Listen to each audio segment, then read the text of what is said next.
going on, everyone? I'm Pete, and welcome to Retro Game Attic. I'm going to turn back the clock to 2010. We were amid the 7th console generation, and gimmicks were the name of the game.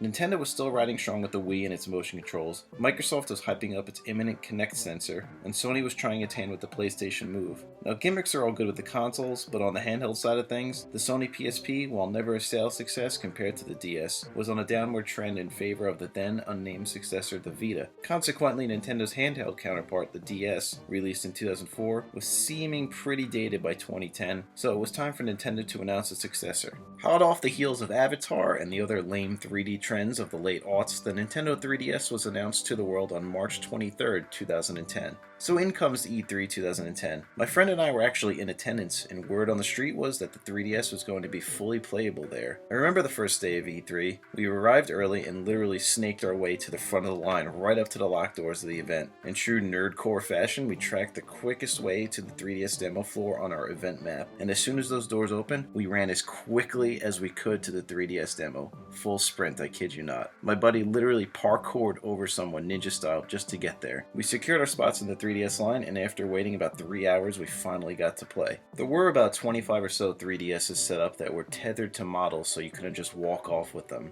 I remember not getting a ton of playtime, but I did enjoy Steel Diver, and I was mildly impressed with the glasses-free 3D effect. I also remember my friend asking a model for a photo, only then to ask her to lean out of the frame so we can get an awesome photo of the 3DS. So ridiculous. Fast forward about 9 months, and the Nintendo 3DS was finally released on March 27, 2011 in North America. There were 16 launch titles, but the only two I really cared about as a Nintendo fanboy / fanman / manchild, Pilot Wings Resort and Steel Diver. I'll talk about Pilot Wings Resort another time because that game does rule. So put on some Black Eyed Peas, throw on those stunner shades, and let's take a look at the lesser known 3DS launch game, Steel Diver. Steel Diver was developed and published by Nintendo Entertainment Analysis and Development, with assistance from Vitae. Vitae was founded by Giles Goddard, formerly of Argonaut Software and known for Star Fox fame, as well as work on Super Mario 64, Doshin the Giant, and others. This was news to me, but Steel Diver was originally showcased years earlier at E3 2004 as a tech demo for the then upcoming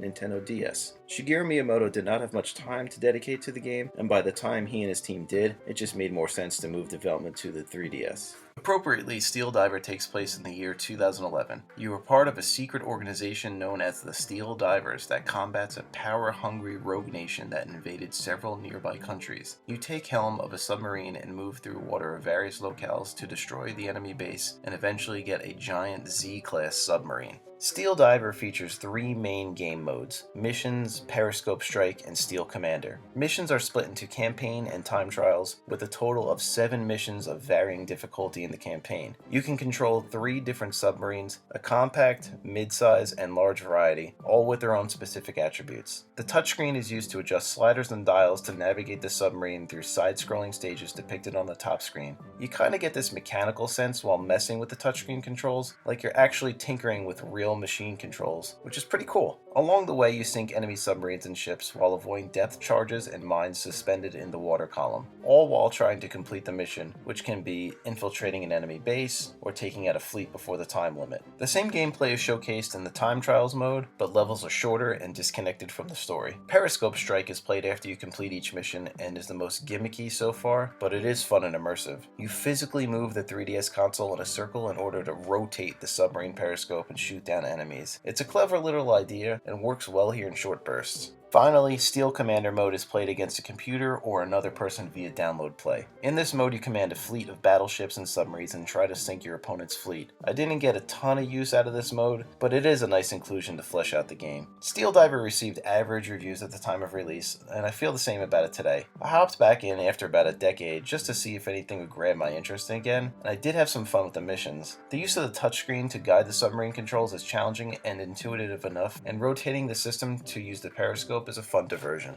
The art style of the game is sort of generic and is lacking the typical Nintendo charm, and I feel it would be a bit more memorable if it was cutesied up just a little bit. Not that there's anything wrong with it, but it almost feels like it's a bland mobile game art style that doesn't bring much to the table. While seen as a novelty today, the glasses-free 3D visuals are featured well given the underwater environments of the game. I've read it being compared to looking into a fish tank, and I can absolutely support that comparison. The campaign is the main draw, and while it isn't super long, it'll keep your attention long enough to be beaten in a couple of play sessions. There is also enough extra content to squeeze some more playtime out of. The music is fitting, but the lack of Nintendo charm in the art style is more apparent as you progress through the game. I applaud them for doing something different aside from the typical cutesy fare we see from Nintendo. Nothing just stood out to me though. Keeping in mind that it is a portable game and a launch title for a new console, I would cut it some slack solely for fitting the touchscreen controls, cool 3D effects, and periscope mode. The game is still pretty cheap today on the used market, so if you could find it complete for around or under $10, I say go for it, and you won't be disappointed to play something pretty different from what Nintendo usually cooks up.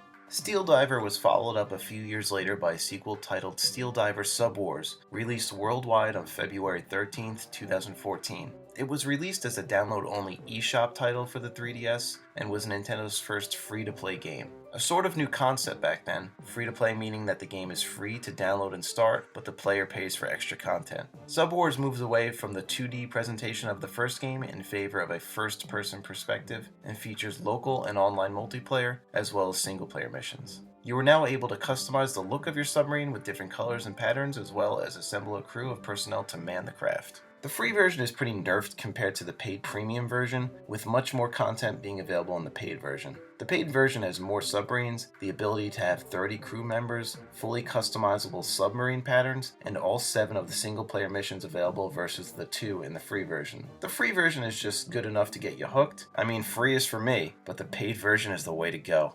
You again take control of your submarine and can control speed, depth, and position by messing with the levers on the bottom touchscreen or via the circle pad and face buttons. Torpedoes can also be deployed by buttons on the touchscreen or by simply using the face buttons. I prefer the touchscreen controls as it feels analog enough, like you're actually controlling a large mechanical, slow-moving watercraft. The 7 missions range from navigating your submarine through rings as sort of a tutorial, all the way to sea battles. Most people will breeze right through these though. The main appeal in Sub-Wars is the multiplayer. Again, local or online multiplayer is an 8-player team deathmatch with the objective being to sink the enemy subs. This sounds like a simple concept, but using the submarine customization to blend with the stage's surroundings adds a cool stealth element. You are able to search for enemies via your radar and periscope and can communicate with Morse code during the matches, which adds a nice touch. New subs with different abilities, specialized crew members, and customization patterns are unlocked as you progress through the missions, which will give you an edge in multiplayer.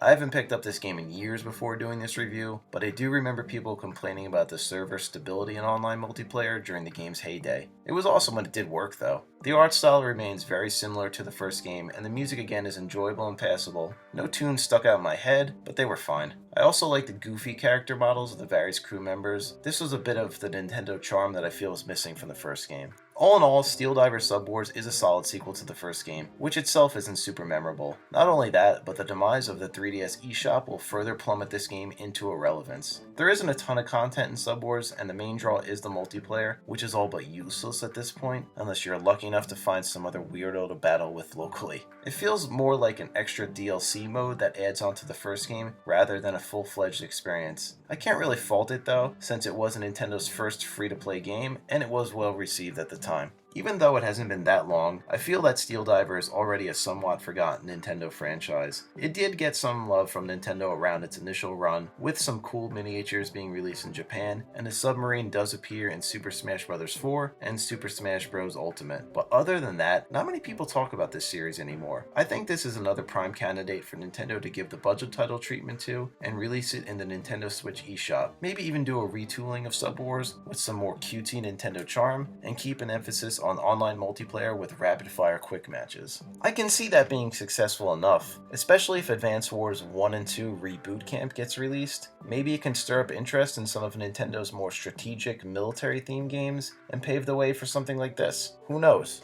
So that is how I feel about Steel Diver. It is a series that really struggled to stay afloat. Seriously though, if you have a 3DS, go snag the first game. It's pretty much cheap everywhere and you won't be disappointed. Thank you all for watching, and please let me know if you want me to talk about any other obscure or forgotten franchises. I'm not really good at goodbyes, so see you later.